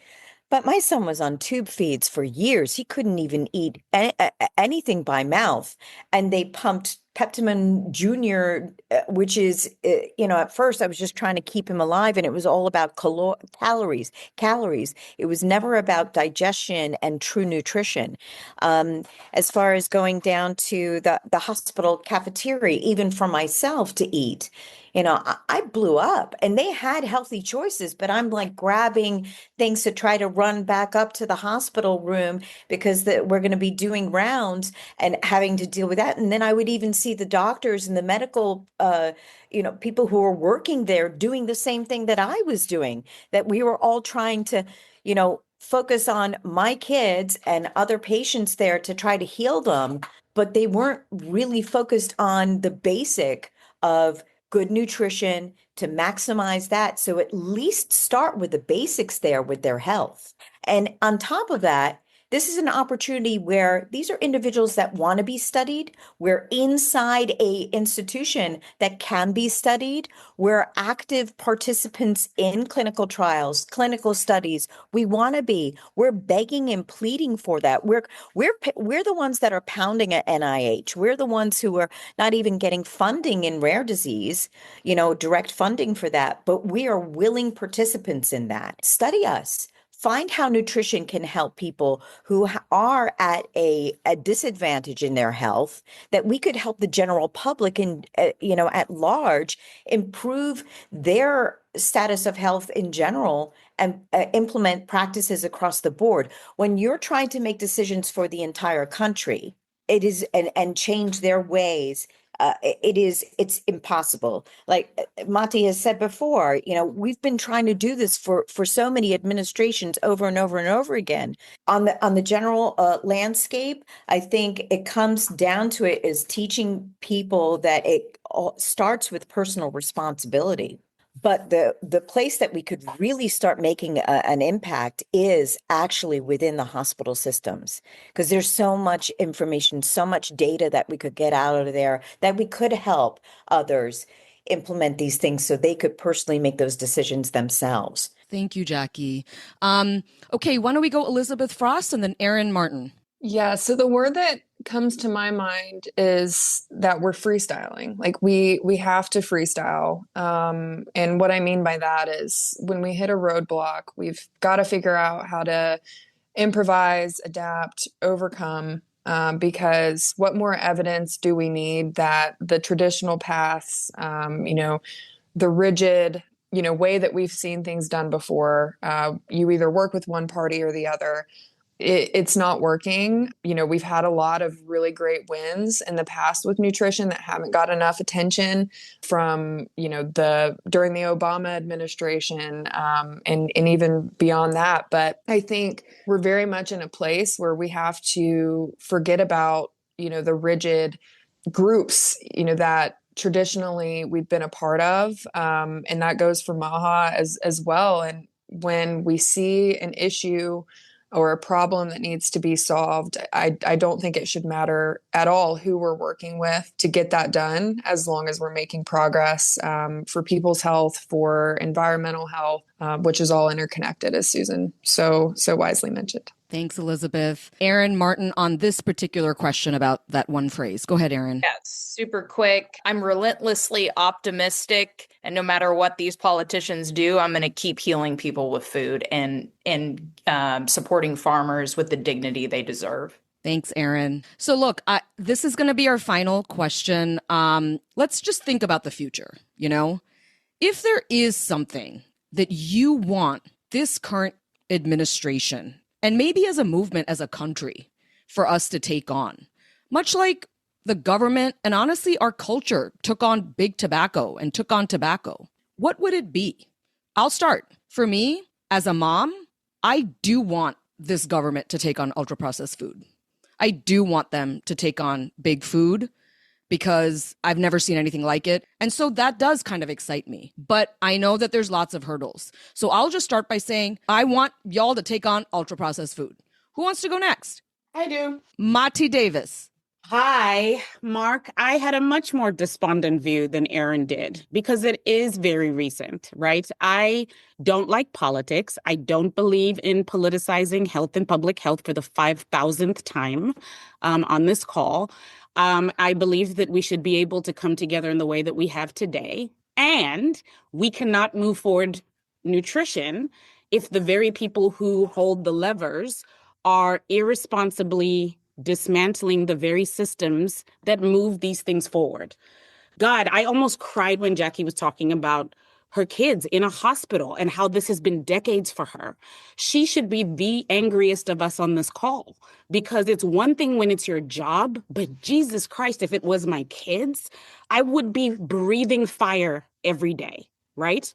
But the reality for me, Mark and Brenda, is that there is no moving forward the things that we're passionate about in nutrition if the systems are broken, if the funding is broken. Erin, I couldn't agree with you more. Grant funding is a horrible way to think about moving forward nutrition and public health. Yet my public health department was 52% grant funded. Do you know why? Because we don't care about health and public health in this country, because it's under prioritized and it's underfunded. So you and I have the luxury to talk about how fleeting grants should be and how we should be these sort of renegade people to lead through this. But that's just not what's happening on the ground in implementation. Not enough people know what it really takes to run their local public health department. And whether or not you think that's the best place for this work to be done, those are the people who are the first line, who have to go and investigate, report, and implement a lot of these programs. And so I want to remove all politicians from this conversation. I especially want to remove politicians who have no expertise, no education, no experience in doing the very thing that I am attacked just because I look a certain way, even though I do have the expertise. Remove that, right? But right now they do hold the levers. And right now, if you want your local public health department to not be caught up in that system, then you need to be really passionate as you are about the sort of monolithic work that you do in your area, about knowing that a 52% funded grant program, health department, they can have its programs cut like this because nobody did the due diligence, slowed down enough, and really thought how to do this stuff. I hate that I have to include politics and how to move forward in the future, but We can talk about processed foods and healthy foods and organic foods until we're blue in the face, but we have to understand that there is an implementation wave that is dependent upon these systems that I feel like are irresponsibly being led right now. So I just want to repeat back what I'm hearing, which is that I think what you're saying is that it's hard for you to even think about that next fight because you think the tools have been removed. Absolutely. Okay. Let's go Susan Main, please. Yeah, I think I agree with you, Brenda. I think we've got to do something about the ultra processed food. It is it is the elephant in the room for sure. And my comment is, I think what we really need to do is take action on what we do know about ultra processed food, things like sodium and added sugar and things that we know are harmful, and invest in the research on what we don't know. And that includes a lot of the work on food chemicals that we really don't know, our emulsifiers and artificial sweeteners, and what's driving the adverse effects from ultra processed food. So take action on what we know, do research on what we don't know. Tashara, what would you want to take on? This is a really hard question to answer because in some ways it feels a little privileged when I feel like we're in the middle of a hurricane and I'm just like trying to clean up while the hurricane is still going. I just want us to focus on the how, right? And so if we're talking about, again, Jackie, again, I really appreciate your transparency. I want to support parents who have children who have diet-related chronic diseases. It's hard to do that when there's talk about Medicaid cuts.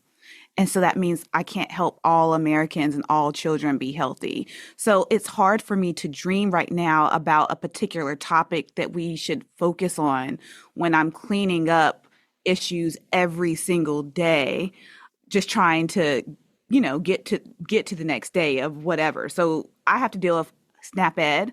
I need to figure out what are we going to do about Medicaid cuts. Like, I'm in cleanup mode. It's hard for me to think about what the plan is for 5 weeks, 5 months from now. Thank you, Tashara. Does anyone else want to jump in? Why don't we go Kevin Hall and then John Clark, please? Yeah, I mean, moving forward, I think we have to be really wary about politicization of science. And, one of the things I really worry about is that we're at a stage where, we had a lot of mistrust, earned mistrust of many of the public health agencies in the country from 50% of the population. And in the current administration, I think we're slowly getting to the stage where we're losing it on the other 50%. I worry, as a former NIH scientist, about can we actually trust new studies that are being published by the NIH? Given the interference that I experienced in the reporting of our research, I worry that that might take hold in the future. And to what extent can we put in place safeguards so that, we can do independent research and make sure that we have the transparency and that we're actually getting the results from the scientists themselves as opposed to a filtered version of what they view as the experts as being the best interpretation of that science. So if we really do want to know what it is about ultra-processed foods, in addition to the things that we already do know that are driving poor health and diet-related chronic diseases, then we need to trust the science that's coming out, and we need to invest in unbiased science. And my worry right now is that that might not be happening at the NIH anymore. I tried to go back and do that, and that unfortunately didn't go anywhere. So from the outside, I hope to do that in the future, whether that's at a university or another institute that we can form in some way that's funded by an unbiased group. But I think that's the path forward, and I worry that the politicization is going to completely erode trust in our institutions. And I would just add that a lot of people like Kevin are talking about leaving the country. So that's the other thing that we have to contend with right now, because I think he could be really good working with a lot of folks in the MAHA movement to get things across, but he keeps threatening to go to Canada. Who's next? John Clark, please. The earlier question was about whether I feel enthused or frustrated or hopeful. And I would pop up my hand to say all of the above. This is still very early in this administration. And so there are so many things to respond to. By the way, you can't have policies without politics. We're not going to escape politics. We've always seen science politicized. Aside from the NIH, and I appreciate Kevin suggesting that, in fact, some of it was earned, some of the distrust of vaccine was earned by the way certain government agencies, at least for me. And I'm not trying to get into the vaccine issue.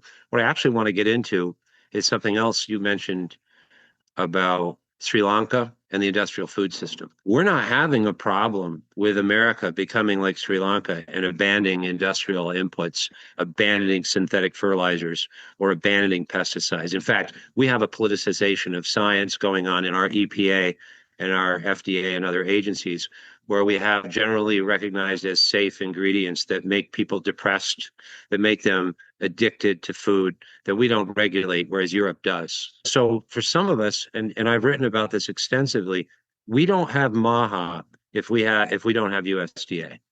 And we don't really have USDA. There's my frustration. We've got a big, beautiful bill that's putting $60 billion more into monoculture crops that are dependent on glyphosate. And we've got the EPA saying glyphosate is harmless. Let's just keep gobbling it down, even though there are a lot of studies, if we had balanced studies in our captured regulatory agencies, that seem to suggest that glyphosate may compromise the soil microbiome and our human gut microbiome.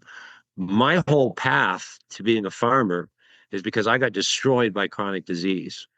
I would really like to see more domestic organic foods with humanely raised animals and grass-fed animals raised on pasture, rebuilding soils, no hormones, no antibiotics, have their meat provided to our military personnel, our prisons, our hospitals, and our schools. Guess what? We don't have enough to meet those demands right now. So we are one of the realities within those of us that are working on these very policies in MAHA. One is there are more things to shake a stick at. It's highly complex, but we have the science. And the seminar I just attended, which was led by some great farmers, shows us it takes about 5 to 10 years to convert a farm over from an industrial agricultural system to a regenerative or hopefully ultimately a truly organic one. It's a spectrum. And we need to turn this Titanic away from the iceberg we've been on and do better studies and have better science that are not manipulated by industry or created by conflict of interest industry players in the food industry and the ag industry.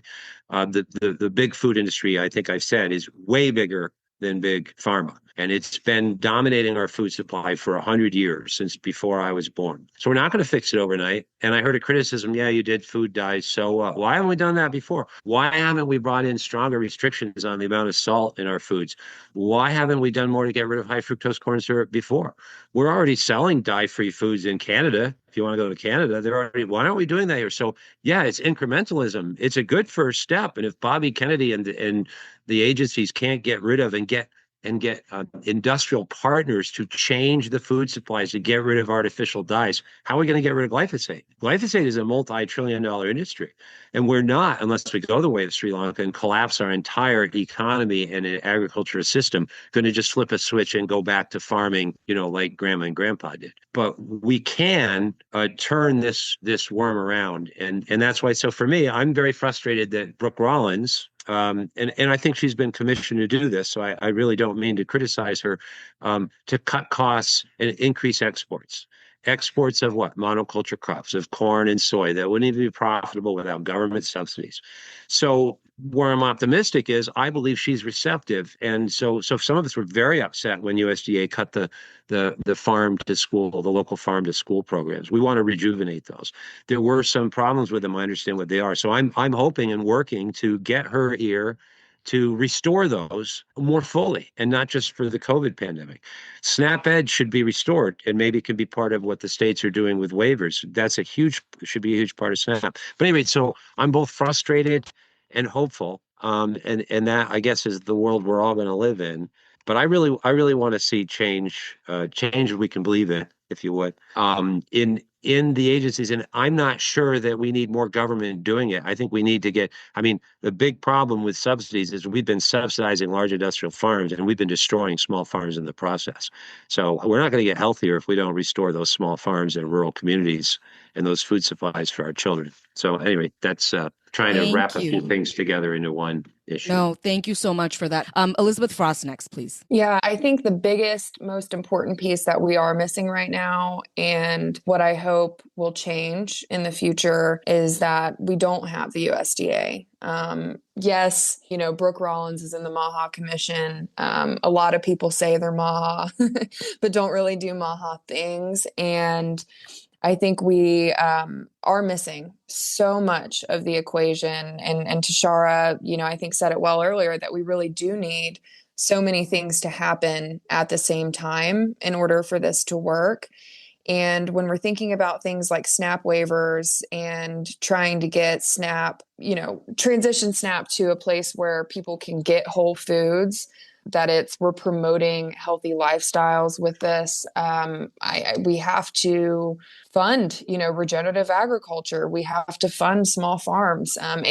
We can't be dumping all of our ag budget into monocrop agriculture and, flirting with liability waivers for, Monsanto and pesticide immunity. So I really think that the USDA is the biggest piece that we're missing. And I am optimistic that there's a lot of grassroots efforts that can be done despite that missing piece, but people have to stay focused. And like so many have mentioned, we can't get too caught up celebrating somewhat surface level wins like food dyes when there is so much destruction happening to issues that are really important to the MAHA ethos right now. Thanks, Elizabeth. I'd like to have Kevin Hall quickly respond to John Clark on some of the agricultural practices that he was talking about. Yeah, no, it's a much longer conversation. I'd love to kind of have a chat offline about this with you. But yeah, I mean, I think that the fundamental thing that we agree on is that we do have to change our food system and the way that food is grown. And we have to do it in a way that produces enough of the kind of healthy foods and incentivizes their production and their availability in a convenient, affordable way that meets the population where they are, as opposed to expecting everyone to afford what's currently available from regenerative agriculture, which happens to be more expensive and not easy to prepare and has the convenience and whatnot. To do that, we actually need science. We actually need. I mean, there are certain aspects of the that we already know, but to do this at scale across the country with the different kind of soils and microclimates that are in different parts of the country, and to plan for future climate change and all the kinds of things that are important, we actually do need the science. And we actually have, a MAHA commission, which does include the USDA, right? It includes the EPA. It includes HHS. And it's an enormous opportunity to get all these folks together to talk about what is needed for both planetary and human health in the future. How do we all work together in order to actually create what we need to address anyway? Right? We all recognize we have to do this. And this is an enormous opportunity. So there is the possibility to turn this around. And I wish I was more optimistic, given what we've seen in the first 200 days, that this is actually going to happen and that the corporate influence is actually going to be taken on in a way and has the MAHA grassroots support to actually do this. But we do need the science, and we do need to implement some of these things on the ground. And the disappointment is that both the science and the implementation have been the focus, and as well as things that are happening at the EPA and other places, on the ground, the kinds of things that we actually need to do in order to achieve what I think everybody on this call wants to achieve is there's a disconnect, and we need to address that. Thank you, Kevin. Let's go. Jacqueline Capriati, you wanted to mention something? Yeah, thank you. As far as I mentioned before I think at the end of the day, it does have to start with personal responsibility for our own health. We need to, we can't depend on the government for everything that we do, but education is so pivotal as far as patient education, caregiver education, parent education, child education, whatever happened to home economics. I mean, they kind of phased it out even when I was in high school, which was 200 years ago. And that was like when we were actually cooking in high school and learning how to cook. So we were actively, involved in this. And I think that there are opportunities that we could bring things that have worked historically in our past, not just in our own country, but in other countries. So say, for instance, the Victory Gardens from World War I and World War II. This was an incredible program that was out in England and in the United States, where by 1945, just by the encouragement through a PR program that was so executed beautifully, that it was your patriotic duty to grow your own food. Otherwise, we would have starved, at that time because of the war that was going on. But do we really need a war to be able to do that? By 1945, we had 20 million gardens across the United States that produced 40% of our produce. And this was grown by women, children, and those that could not serve at that time.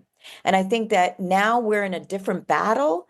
and we are in a different war, and we could revive this again collectively as through MAHA, through, just the encouragement and education and perhaps revival of home economics and SNAP Ed, putting the right efforts into education could really help us collectively out there. It is our patriotic duty to serve ourselves, our children, our communities, to make each other healthy, and not always look to the government as the saviors on this, but to partner with them in different ways.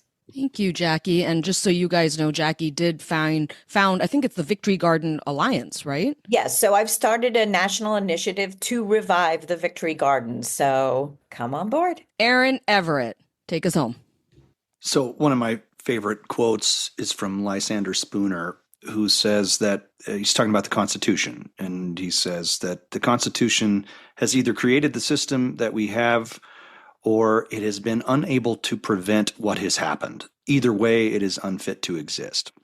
And while I don't necessarily agree fully in that in the moment, I think it's a lot of what we are experiencing, which is that this system that we have feels immovable. It feels frustrating. It feels like we aren't listened to as people. And so this system that has been created has created an atmosphere in which we are struggling to understand how to get from point A to point B. We don't know how to use the system to work its way through because I think it's ultimately too big. And I think it's too top down. And I feel like if there was some opportunity in all of this conversation to work our way back towards localization, I think we would find ourselves in a much better place than we are currently.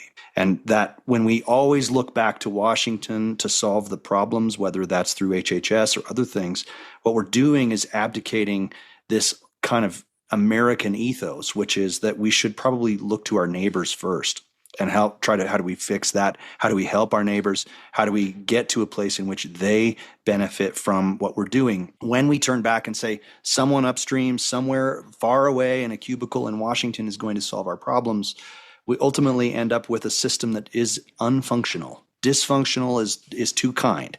It's unfunctional. It doesn't work. And so I think there's a real sense that if we could find our way to pointing back to ourselves, as Jackie described, as where do we work towards the things that we can solve right in front of us, whether it's farming in Vermont or whether it's public health in St. Louis. I think all of those things, we're better when we move back towards solving our problems right in front of us. Thank you for that, Aaron. This was really eye-opening for me, hearing all the different just articulations of what you think the problems are and the solutions, certainly looking in your own backyards. But then as Mati said, that you still need systems to even support the work that you would do in your own backyard. And, I just want to thank you all for joining us on Why Should I Trust You today. And I just wish all of you the best in terms of continuing to do this kind of work in whatever capacity you can. So thank you so much. Guys, so that was the conversation. I got to say, this one, I'm still processing, but it really was, I've never heard anything like this before. Yeah, got very political. We went from who could be the next president to personal responsibility to USDA to, you name it. We covered it. These guys all came bursting with ideas and they showed up. Like, it's hard to do what just happened. It's hard to be so honest, especially in front of people who, don't always see eye to eye. Yeah. And look, just for those listening, these conversations are so eye-opening. To do them, they are difficult. I mean, no doubt. You know what I mean? Like, you are sometimes holding yourself back from saying things in a much more emotional way. But I do really appreciate how everybody shows up. Somehow it still felt really honest and authentic, even without it being like a shouting match. So anyway, I just want to thank everybody who showed up on this call. I'm Brenda Adhikari. She's Maggie Bartlett. He's Tom Johnson, and he's Dr. Mark Abdel-Malik. Please send us your questions, comments to questions@whyshoulditrustyou.net. Check us out on our Why Should I Trust You Substack. and we will see you right back here next week.